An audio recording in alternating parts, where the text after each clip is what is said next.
to make the state possible. And it's very, very true. But, and here's the big but, I'm going to say it right from the beginning. The new historians, as I call them, they're not new as an historian, but the new stuff that they are writing about and are bringing about and bringing out from documentation that came out recently from 48 and so on. They are, in my estimation, doing the most serious damage to important historical figures by taking stuff out of context. And what do I mean? It's very easy to take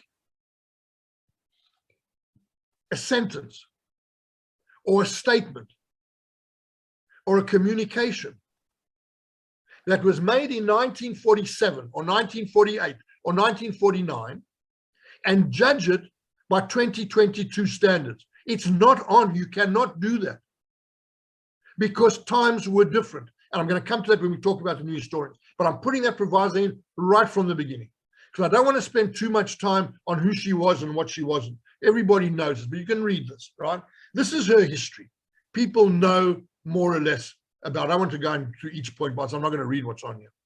But what is important is that she went from Kiev to Milwaukee and grew up and was educated in Milwaukee. I don't know anyone who's been to Milwaukee. I've been there many times because a company I worked for were based in Milwaukee. You don't want to go to Milwaukee. Believe me, and Americans that are on here, you'll have to excuse me, right? The only good thing about Milwaukee is up the coast about, not up the coast, up the lakeside there, about 40 miles is the Green Bay Packers American football team that everyone supports, including me. But Milwaukee is where she was brought up and educated. Another big thing is the third point there. She had 5 other siblings that died in childhood.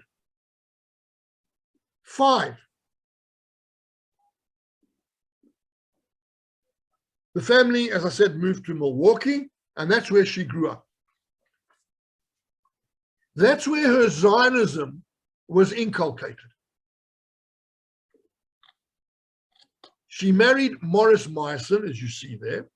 The First World War got in. He was also a Zionist, by the way. Right? They grew up in Milwaukee, Zionists, but they couldn't go on Aliyah because the First World War got in the way. Eventually, they went on Aliyah to a kibbutz, which was opposite our kibbutz in the Jezreel Valley. From our hill, from my house, I used to look onto this kibbutz, Merchavia. Now, she went from a redneck, middle-class environment to a kibbutz in the 20s, where people shared tents. If you were married or you had a girlfriend or a boyfriend, a third person came into the tent to make sure everything was kosher kind of thing. Kibbutz was wild in those days. Even nowadays, well, this was really wild. They didn't stay there for long. In fact, the first time they applied to be Chaverim, they were rejected. And they went to Jerusalem, right? Kibbutz wasn't for her. And here you can see a picture of her in the field. You can just see by her face how happy she is. That's how I looked after picking cotton. That's picking cotton, by the way. Before you had mechanized cotton pickers, you picked the stuff by hand like they did in the South, in the States, you know, pick a bale of cotton, pick a bale of, how do you know the song goes. Don't ask me to sing it because you'll regret it. Her Jewishness is also very, very interesting. And this is why taking it out of context becomes problematic. She maintained that she was an atheist. God wasn't in her life, and especially institutionalized religion wasn't in her life. But because the Jewish people believed in God or had God in their lives, she belonged to the Jewish people, and the Jewish people meant more than anything to her than anything else. And 2,000 years of history and pain and torment of being Jews meant that if it had to be about religion, so be it. So her Jewishness, unlike David Baddiel's, by the way, which we'll discuss a little bit later, and this is where he becomes problematic for me. He can't marry up these two things the way she does, and the way I've had to, by the way, recently in the stuff that Doreen and I have been involved in, having to come to terms where it's very easy to be an atheist and not be a believer, not be involved in institutionalized religion, but There's a but somehow. You cannot take it totally out of your life, or if you do, you got to be very careful what you replace it with.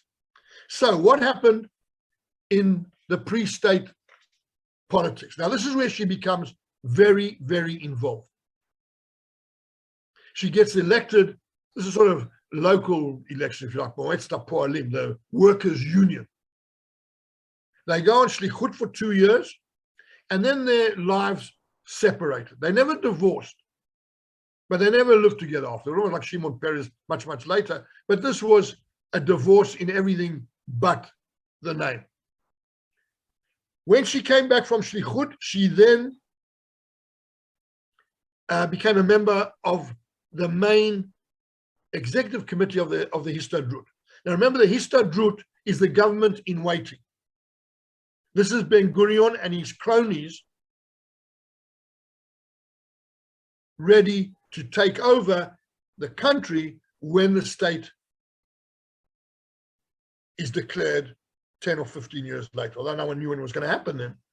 Now, very important is she was an observer at the Evian Conference. Remember, the Evian Conference was the European conference of, I think it was 34 countries, or close to that, to decide who was going to take Jews or not.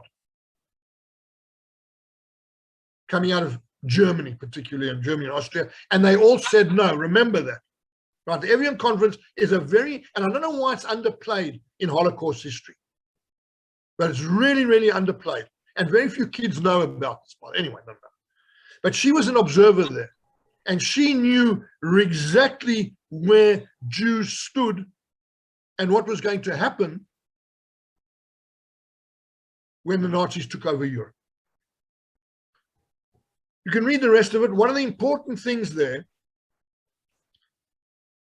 or the two last ones, are the most important things. The raising of the $50 million.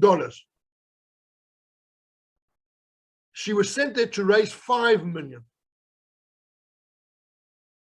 And that's the money that bought the planes and the guns and the artillery and the shells that saved the country in 48, literally. The other important point is the last one. 4 days before the 48 war broke out, before the state was declared, she met secretly with King Abdullah. And people remember the story. She dressed up as an Arab and went.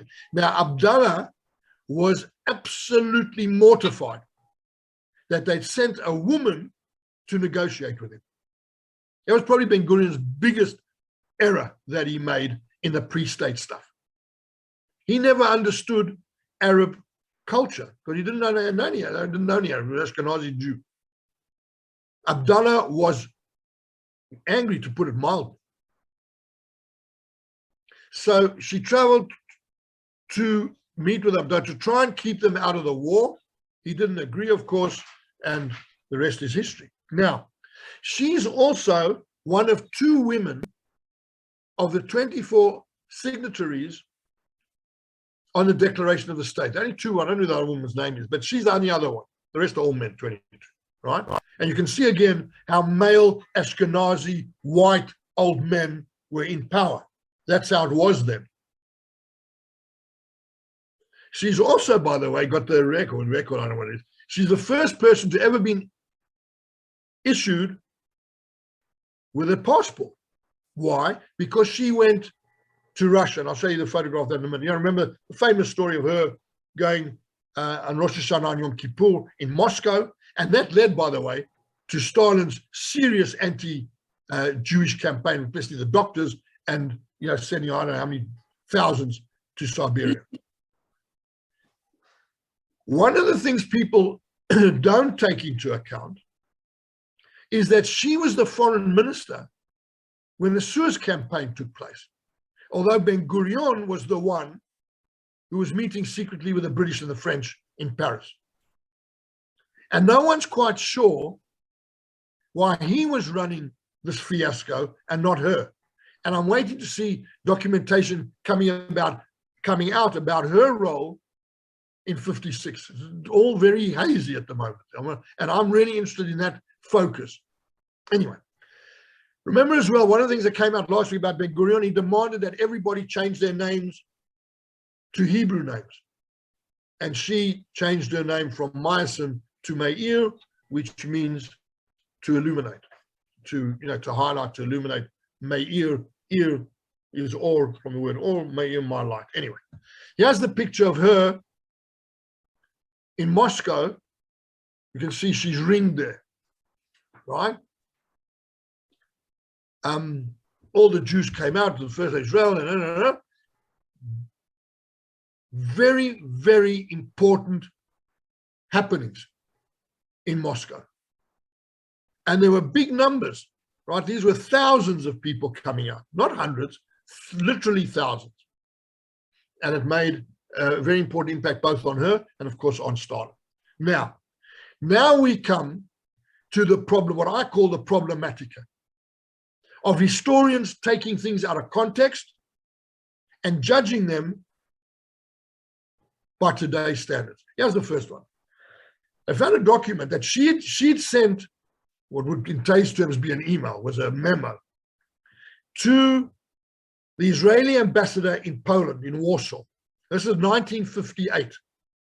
So it's the remnants of Polish Jews who'd gone back to their villages and the towns in Warsaw and run into pogroms, literally. And we know how many pogroms there were in the late 40s and early 50s in Poland. That's why the Polish government today, to try and back out of what, don't get me going on that one, right? That's an issue. That's a debate in itself. So she sent this memo, and I've underlined the important parts here. So it was to inform the Polish government that Israel's now going to start a selection process, or they're thinking about it, right? This is the thought process. It didn't happen, by the way. They don't want to carry on getting old and sick people or handicapped people coming on Aliyah, which is nonsense. So you take that out of context and it looks horrific. Never happened. This was a sounding, and again, remember, it's almost like today in a sense, and that's where Ben Gurion was so smart, or I think he was so smart. He wrote very little down. So when stuff comes out, like our ex-prime minister, or hopefully, I don't know what I'd put, I'm going to be careful, right? When you've got people saying, like Cummings is saying, Dominic Cummings is saying, he now can prove that Boris Johnson's a liar. Those were his words. Now, there are two things that can happen here. Either he's got proof of a recording from his phone of him telling Johnson that these parties are illegal, or he's made a note afterwards that he said that to Johnson. So it's his word against Boris Johnson's, which is meaningless, right? It doesn't matter. In the old days, in these days, you had to write stuff down if you wanted people to do things. So he wrote memos. Didn't mean that, it was going to happen. And be very careful of taking this kind of stuff out of context. I'm conscious of the time here, I'm rushing. So, as Prime Minister, what did she do? She became Prime Minister unwillingly or unsuspectingly, almost like John Major, I suppose. Because Levi Eshkol suddenly died. He dropped dead in 1969. So there was nobody there to really take over other than her. Ben Gurion had called her the only man in the government. He didn't actually say called her the only minister who had balls. That was his terminology. She became prime minister. Then they had an election very soon after that, and she, even to this day, led the Mapam, was a Labour Mapam, they called it Labour in the days, to the first really big win in an election where one party had an absolute majority, or close to it, because other people would have voted, but 56 seats. No one's ever got close to that. People might not remember this war of attrition across the Suez Canal, but there was a war going on. Every day, there were artillery bombardments, both sides. The Egyptians bombed the Israel side, the Israelis, but it was called the war of attrition. But it ended. But she had those three things on her plate: the war of attrition, the Munich massacre, and the 73 war. She was prime minister during those three crises. Now remember, after the Munich massacre, she, and it's again written, ordered the Mossad to track down and assassinate every one of those terrorists. Now, targeted assassinations are war crimes. You can't just go running around the world killing people. That's what The Hague's about, in a sense. Yom Kippur, and we're going to see in a minute what's going to come out of this docudrama, God help us, right? But if people have watched any serious documentaries on the 73 war, she was very concerned about the intelligence that was coming out of the intel units. And the 4 or 5 days before the war, when all the big stuff was coming out, she was in Paris, and she had to fly back urgently from Paris, literally the day before the war broke out. She was almost out of the picture of the build-up to what was happening intel-wise. And it could have been very, very different. Well, yeah, it could have been. Everyone's, 2020, hindsight is like 2020 vision. My voice is going, just bear with me a second. But things might have been very, very different. But, nobody, it's irrelevant. But she wasn't there when the important stuff was. The Agranat Commission that was set up after the war pointed fingers at the politicians for the mess up in 73, which was partly an error, by the way, because there's no doubt that the intelligence units were at serious fault for not understanding what was going on, and things were turning, all kinds of things happened. You can read about that another time. And then she died in 1978. But here, interestingly enough, she was Times Woman of the Year twice. Whoops. Where's the first? There's the first one. And here's the second one. Now, the new historians, in inverted commas, there are 4 points I want to make here. And I'm going to be very, very careful how I make them. The first one was in 1969, she is recorded as saying there was no such a thing as Palestinians. Now, put that back into context, and it is unacceptable. Because you should not, and this is where I agree with them to a certain extent, coming out, but not totally, are not defining other people's nationality or who or what and how they belong or where they don't belong. But she absolutely had in her DNA, from the 20s, the 30s, the 40s, the 50s, the 60s, the threat to the Jewish people. She'd been an observer at the Evian Conference. She knew that Husseini, the Mufti of Jerusalem, was in close contact with Hitler and had met with Hitler and had spent time in Berlin. Not when Netanyahu said he was responsible for final solutions, total nonsense, doesn't matter. But he was in cahoots, or not in cahoots, he knew what the Nazis were doing. And if the Battle of El Alamein, by the way, had not gone the way it had gone, and Rommel had got to Cairo, nobody knows how the Arabs in the Arab states around Palestine would have reacted. And there was enough evidence of massacres of 1929 and 1936. There were serious issues there. Now, people forget how history is linked. And history is about change, by the way. History is not just about facts. The facts make up the story, but it's a story about change. And the connection between El Alamein, Cairo, Husseini, Hitler, Golda Meir makes the story. So her comments here cannot be seen out of context. But one of the historians, one of the new historians, she's not a new historian, I know her, she maintains a lot of stuff coming out that Golda Meir was not a subtle thinker. She wasn't a political strategist in that sense. She was a doer. You wanted things done, you gave it to Golda Meir. You wanted to collect money to buy arms from Czechoslovakia, send her to the States. Not Abba Eban, for example. But she adds another element, because remember, she was the first woman prime minister of Israel, and she was on Time magazine as Woman of the Year because she was a trailblazer for women politicians and women of the world. Burkert maintains, and she's right, Golda Meir never saw herself as a feminist. She saw herself as a political leader. And it was rather, in her eyes, she achieved this as Golda Meir, not Golda Meir the woman, or not Golda Meir the feminist.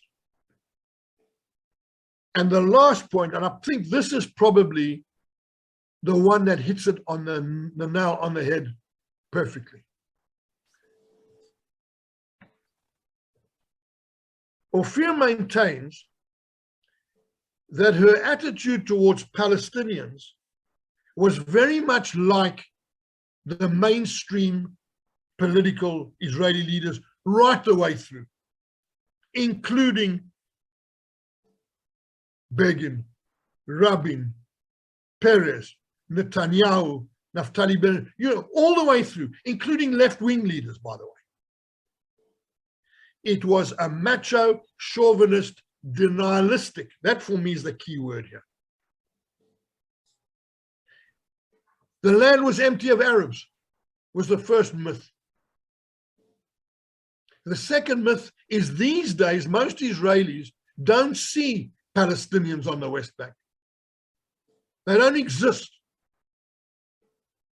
So this denialistic view of what's coming out and putting it back into context right the way back into 48 and 56, for me, I think is pretty good. Now we come to today. This is what Helen Mirren looks like acting as Golda. I'm just going to go back a minute. Okay, you tell me that you have to be Jewish to look like that. Sorry, don't buy. Let me come back here. So there you are. But this is the podcast I was advocating, and I suggest everybody should try and listen to it. It is really, really interesting because it's just come timely to what we're discussing here tonight. We've got 5 minutes, that's perfect timing. They invited David Baddiel. Now, for the non-British people here, David Baddiel was a stand-up comedian, Jewish guy, who's written a few books, who's a writer and an author, very successful guy, very charismatic guy, wrote the song with, I forget what his name is, 3 lines on the shirt for the football supporters. Very, very important Jewish personality in our community. I think that's a fair way of summing him up. Listen to him in this discussion